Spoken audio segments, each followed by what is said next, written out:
The first asteroid passed too close to the sun and broke up. The passenger liner was now in visual range of the Sutharian homeworld.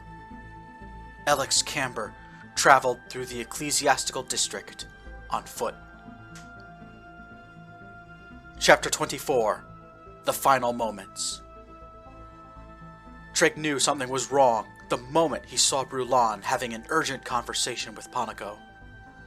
Ponico then sought out Cantor and had a grim talk with him.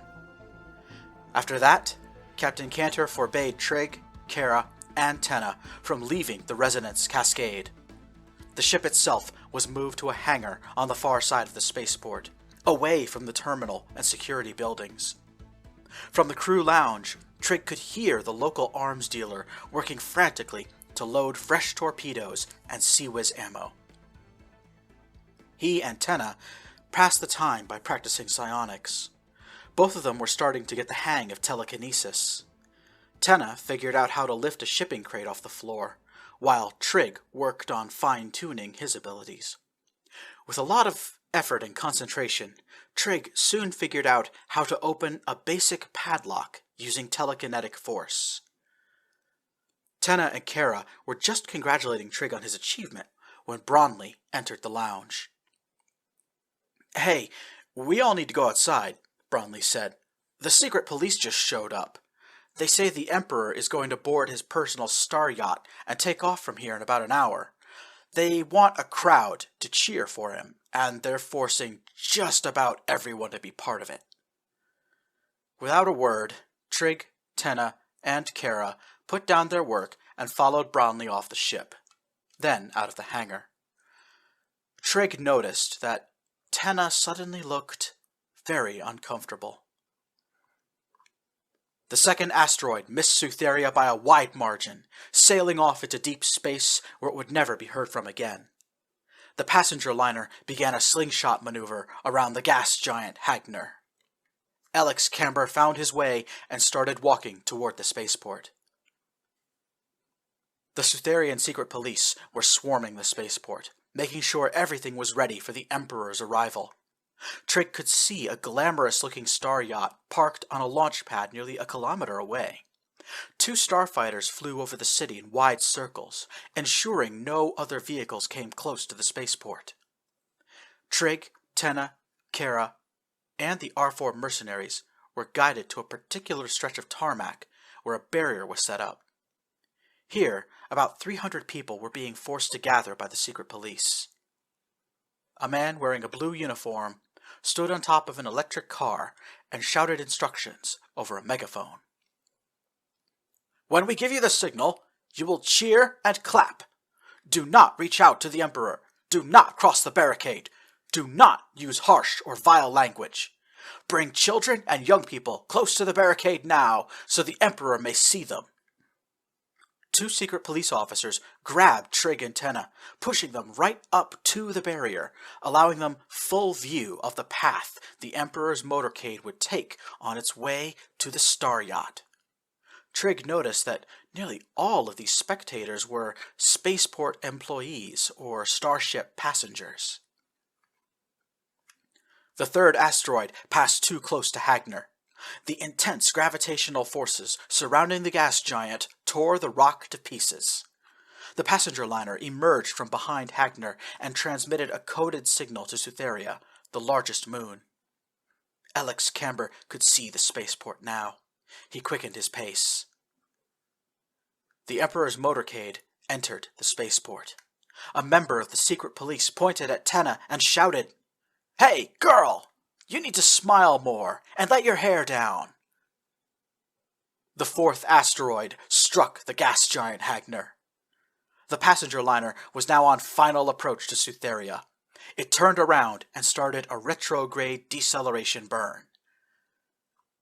Alex Camber started to walk around the perimeter of the spaceport, looking for a way in. Trig looked up. "Check it out," he said. "Something just slugged Hagner." Many of the spectators looked up. A bright point of light was now visible on Sutheria's parent body. The gas giant loomed large in the evening sky, swirling with gentle brown and orange colors. The secret police were outraged. "Everyone, focus! Wave to your Emperor!" The Emperor's motorcade began to drive past the spectators. In the middle of the formation was a heavily armored car with tinted black windows. Tenna looked away from Hagner just in time to see the silhouette of a man staring at her from inside of the car. From the back seat, specifically. For the shortest of moments, Tenna locked eyes with the Sutharian Emperor. She moved her lips to form a single word. "Father."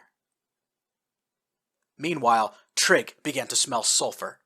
He was getting the feeling that something bad was about to happen. The fifth asteroid passed between Hagner and Sutharia. The passenger ship began to deploy auxiliary shuttlecraft. Alex Camber was stopped and confronted by a member of the secret police. Trig and Tenna followed the example of the crowd, clapping their hands and cheering as enthusiastically as they could.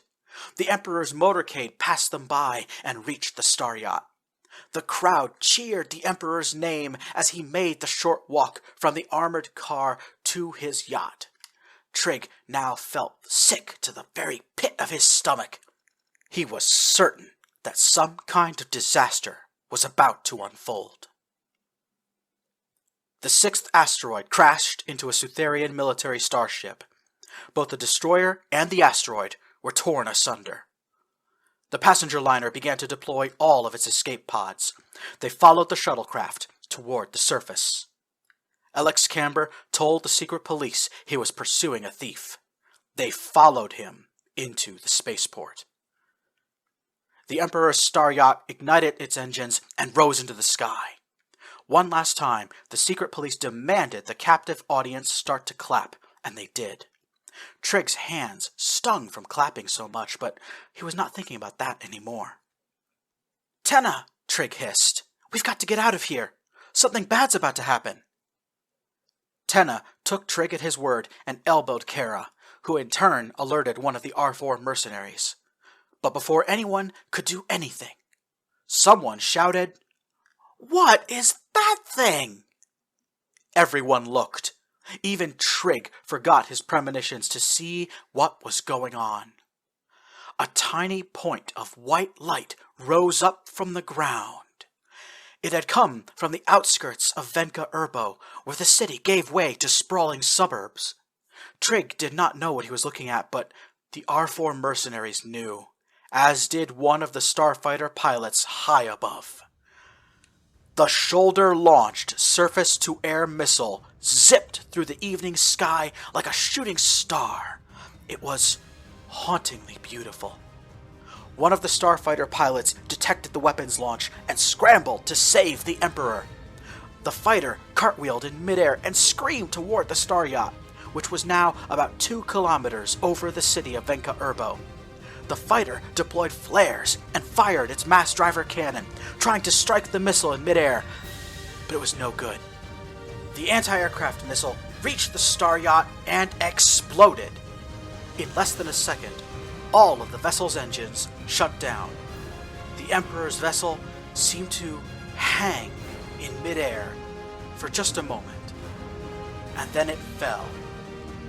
Fell through the clouds, fell out of the sky, and as the crowd screamed with terror and dismay, fell onto the city center. Moments later, the 7th asteroid struck Sutharia.